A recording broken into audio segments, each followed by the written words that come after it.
반갑습니다. 오늘은 이제 제 2강째 강의 시작하도록 하겠습니다. 사람들이 보통 세상을 바라보는 관점에는 보통 한 두 가지가 있다 이렇게 볼 수가 있어요.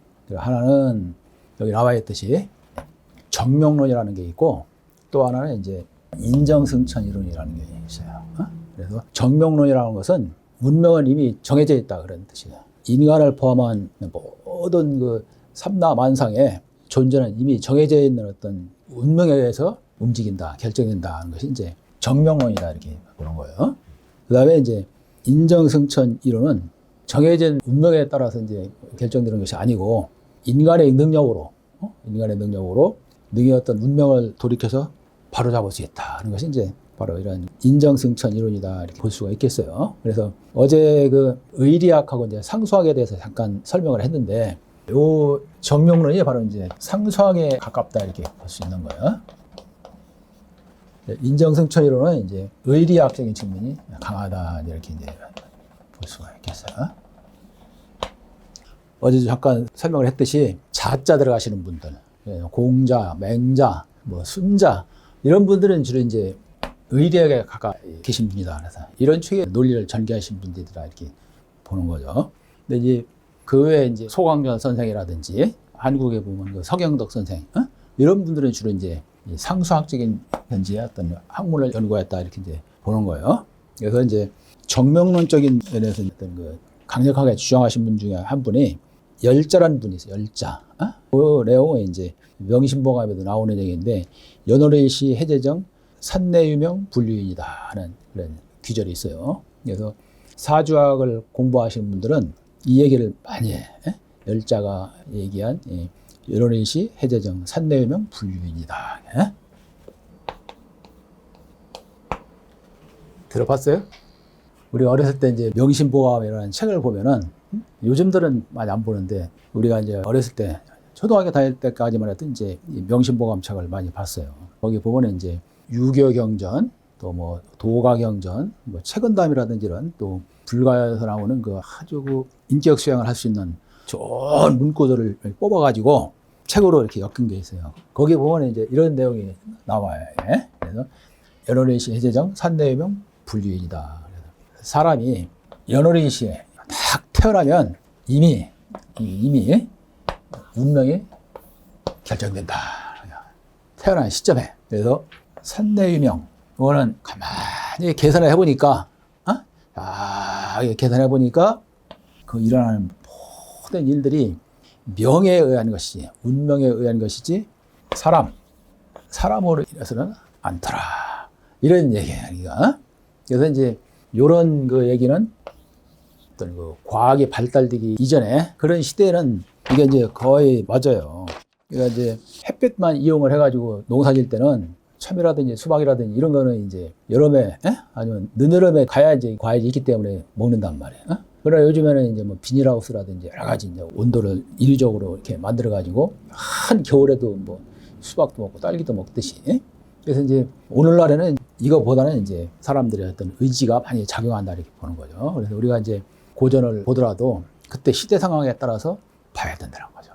그래서 이제 열자도 이렇게 얘기를 했고, 공자 같은 성인도 명을 모르면, 이런 명을 모르면 군자가 아니다 이렇게 얘기해요. 군자라고 하는 것은 이제 오늘날로 말하면 어떤 그 리더, 인격이 출중한 분, 지도자라고 볼 수 있겠죠. 여기서 얘기하는 이제 명을 모르면 군자가 아니다 할 때, 공자가 얘기한 거는 보통 일반 사람들의 어떤 그 운명을 얘기했다기보다는 하나의 천명이 아니냐 이렇게 본 거죠. 하늘로부터 받은 어떤 그 사명, 이런 것을 모르면 군자가 아니다 이렇게 이제 얘기를 한 것이 이제 경전이라고 이렇게 보면 나온단 말이죠. 그래서 우리가 공부하는 명리학은 이런 그 어떤 상수학적인 견지에서 정명론을 이제 추정한다 이렇게 볼 수가 있겠습니다. 그래서 이런 그 정명론의 근거가 되는 것은 선진 사상에서 맥을 찾아볼 수가 있다 이렇게 볼 수가 있겠어요. 그래서 이제 이 세상의 깨달음 중에서 가장 큰 깨달음이 이 하늘과 땅과 사람의 행성 변화이치가 같다는 것을 막 깨닫는 게 제일 큰 깨달음이라고 이제 말씀하신 적이 있어요.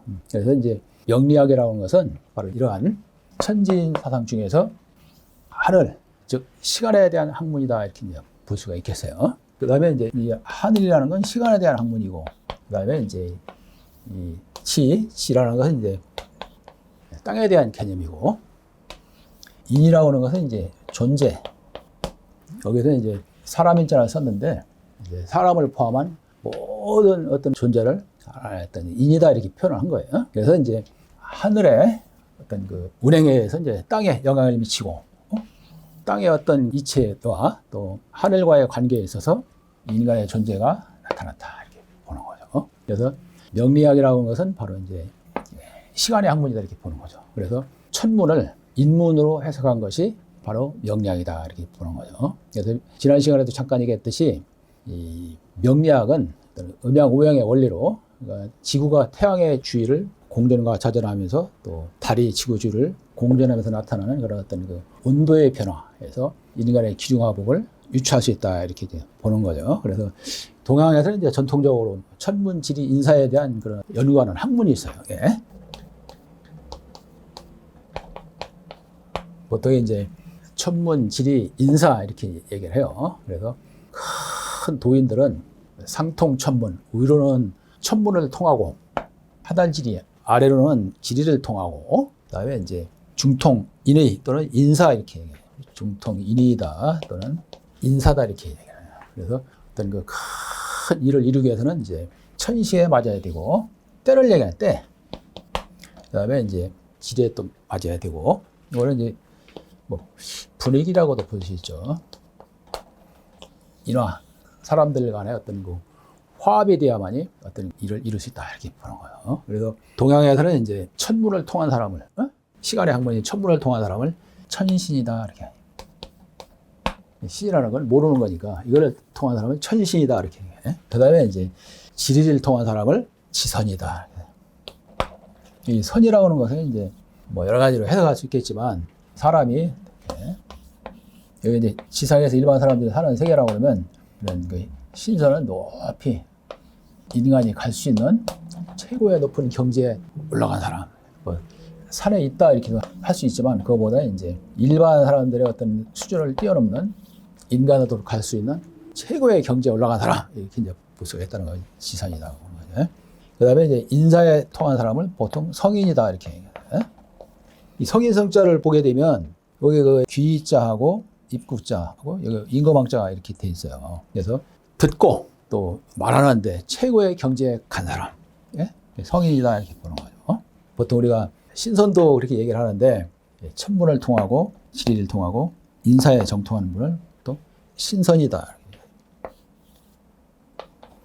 신선이라는 이미지는 상당히 이미지가 참 좋게 형성이 되어 있죠.